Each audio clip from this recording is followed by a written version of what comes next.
শ্রমিক আন্দোলনে নতুন ধারা সৃষ্টিকারী শ্রমিক কল্যাণ ফেডারেশন আজকের ঐতিহাসিক জমায়েতের মধ্য দিয়ে প্রমাণ করেছে বাংলাদেশের শ্রমিকরা নতুন ধারাকে তারা কবুল করেছে। 60-এর দশকে তদানীন্তন পূর্ব পাকিস্তানে ট্রেড ইউনিয়ন করে বাংলাদেশের কল কারখানা ঢাকা, চট্টগ্রাম, ডেমরা, গাজীপুর, খুলনা শিল্প এলাকায় ট্রেড ইউনিয়নের নামে মালিক শ্রমিক দ্বন্দ্ব বাঁধিয়ে এক শ্রমিক নেতা পাশ্চাত্যের এবং সমাজতন্ত্রের ধর্মনিরপেক্ষ রাজনীতির বীজ ঢুকিয়ে বাংলাদেশের শ্রমিকদেরকে তারা সমাজতন্ত্রের প্রশিক্ষণ দিতে শুরু করেছিল। করে কারখানায় মালিক শ্রমিক দ্বন্দ্ব বাঁধিয়ে তারা যে নাস্তিক্যবাদী ধারার সূচনা করেছিল, তারা বলতো শ্রেণী সংগ্রামী হচ্ছে পৃথিবীর ইতিহাস। শ্রমিক কল্যাণ ফেডারেশন 1963 সালে প্রতিষ্ঠা লাভ করে বলেছে, না, শ্রেণী সংগ্রাম নয়, সত্যমিথ্যার দ্বন্দ্বই হচ্ছে পৃথিবীর ইতিহাস। শ্রমিক কল্যাণ ফেডারেশন মালিক শ্রমিকের দ্বন্দ্ব নয়, সৎ মালিক সৎ শ্রমিকের সম্মেলনে মিলিত প্রচেষ্টায় কল কারখানা অর্থনীতির উৎপাদনের চাকাকে সচল রেখে একদিকে শ্রমিকের অধিকার, অপরদিকে অর্থনীতির চাকাকে সামনে নিয়ে যাওয়ার এই নতুন ধারার সৃষ্টি করেছে শ্রমিক কল্যাণ ফেডারেশন। প্রিয় ভাইয়ের আমার, তারা স্লোগান দিয়েছিল শ্রমিক রাজ কায়েম করবে। তারা বলেছিল trade union is the school of communism. শ্রমিক কল্যাণ কল কারখানায় শ্রমিকদের মাঝে ইসলামের মহান শ্রমনীতি, আমাদের প্রিয় নবী মুহাম্মদ মুস্তাফা সাল্লাল্লাহু আলাইহি ওয়াসাল্লামের আদর্শ অনুপম শ্রমনীতি দিয়ে দুনিয়ার দাস, শ্রমিক, দুঃখী, বঞ্চিত, অনাহারী, অন্নহীন, বস্ত্রহীন নিরন্ন মানুষের মুখে হাসি ফুটিয়েছিলেন। শ্রমিক কল্যাণ সেই শ্রমনীতির দাওয়াত দিয়েছে।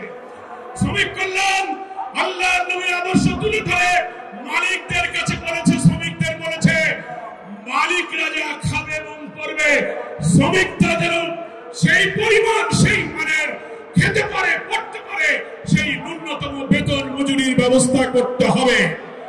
কারখানার লভ্যাংশে শ্রমিকদের অধিকার দিতে হবে। আল্লাহর নবী সে আদর্শের কথা শ্রমিক কল্যাণ বলেছে। সাধ্যের অতিরিক্ত কাজ চাপানো যাবে না। শ্রমিকদের কর্মঘণ্টা নির্দিষ্ট করে দিয়ে তার চুক্তি, বেতন, মজুরি ঘাম শুকাবার আগে, অর্থাৎ চুক্তির মেয়াদ শেষ হলেই তাকে মজুরি দিতে হবে।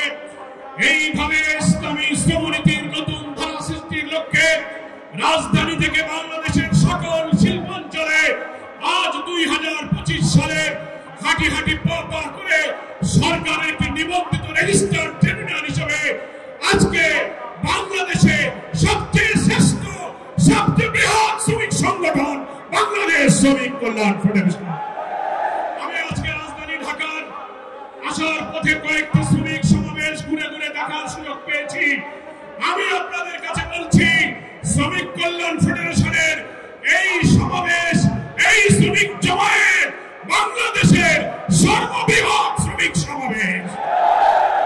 এই সমাবেশ প্রমাণ করে নাস্তিক্যবাদী সমাজতন্ত্রী মালিক শ্রমিকদের দ্বন্দ্ব বাঁধিয়ে সমাজতন্ত্রের শিক্ষা দিয়ে দেশকে ভোগবাদী, বস্তুবাদী অর্থনীতির চাকাকে ধ্বংস করে দেওয়ার রাজনীতির পাল্টে দিয়ে অর্থনীতির অগ্রগতি, শ্রমিকের জীবনমান উন্নয়নের রাজনীতির যে ধারা শ্রমিক কল্যাণ সৃষ্টি করেছে, বাংলাদেশের শ্রমিক মালিকরা সেই ধারাকেই আজকে কবুল করেছে। আলহামদুলিল্লাহ। আমি মালিক শ্রেণীকে বলবো, শ্রমিকরা আপনার ভাই। শ্রমিকদের বলবো, মালিকও আপনার ভাই। মালিকদেরকে কাজ না করে যেমন শ্রমিক ঠকাবে না, তেমনি মালিকরা শ্রমিকদের ন্যায্য পাওনা থেকে যেন বঞ্চিত না করে। হাতে হাত ধরে আমাদের এই প্রিয় জন্মভূমি বাংলাদেশ, নতুন যে বাংলাদেশ, নতুন যে ডাইমেনশন, নতুন যে স্বপ্নের দিকে আমরা এগিয়ে যাচ্ছি। সকল কল কারখানায় বাংলাদেশের ট্রেড ইউনিয়ন আইনকে কাজে লাগিয়ে যত শ্রমিক, যত পেশা, সেখানেই ট্রেড ইউনিয়ন গড়ে তুলতে হবে।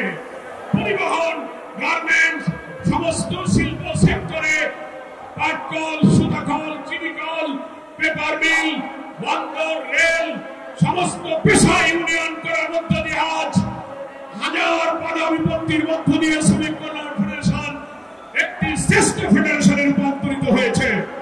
আমি শ্রমিক কল্যাণ ফেডারেশনকে সেজন্য মোবারকবাদ জানাই, ধন্যবাদ জানাই। আর একটি কথা বলতে পারি, 60-এর দশকের রাজনীতির অঙ্গনে যখন বামপন্থী ছাত্র সংগঠন, শ্রমিক সংগঠন লোকদেরকে সমাজতন্ত্রের দিকে নিয়ে যাচ্ছিল, তারা বলছিল trade union is the school of communism. শ্রমিক কল্যাণ তখন স্লোগান দিয়েছে না, তারা যদি ট্রেড ইউনিয়নকে সমাজতন্ত্রের স্কুল বানাতে পারে, আমরা আল্লাহর বান্দা হিসেবে ট্রেড ইউনিয়নকে ইসলাম শেখার স্কুল বানাতে পারি। আমাদেরও স্লোগান হবে trade union is the school of Islam. শ্রমিকদেরকে আমরা ইসলাম শেখাবো, ইসলামের সমনীতি আল্লাহ শেখাবো। আসুন মে দিবসের ঐতিহাসিক এই সমাবেশে আমরা শপথ গ্রহণ করি। নতুন বাংলাদেশের লক্ষ্যে কলে কারখানার উৎপাদনের টাকাকে সচল রেখে, মালিক শ্রমিকের সম্প্রীতি বন্ধন অটুট রেখে ট্রেড ইউনিয়ন আমাদের যে অধিকার দিয়েছে, সে অধিকার যেন আমরা পাই। আল্লাহর নবীর প্রণীত ইসলামী সমনীতি কায়েম হবে। কিন্তু মনে রাখবেন, ইসলামী সমাজ, ইসলামের কল্যাণ রাষ্ট্র কায়েম না হলে ইসলামী সমনীতি কায়েম হবে না। কি বলেন, ঠিক কিনা? রাষ্ট্র যদি বাতিল আর তাগুতের হাতে থাকে, আলাদাভাবে ইসলামী সমনীতি কখনো কায়েম করা যায় না। তাই ইসলামী সমনীতির সংগ্রাম, ইসলামী রাষ্ট্রের সংগ্রাম, এক এবং ভিন্ন সংগ্রাম, এই সংগ্রামকে এগিয়ে নিয়ে যাওয়া উদাত্ত আহ্বান জানিয়ে আমি আমার বক্তব্য শেষ করছি। আল্লাহ হাফেজ। বাংলাদেশ জিন্দাবাদ। শ্রমিক কল্যাণ ফেডারেশন জিন্দাবাদ।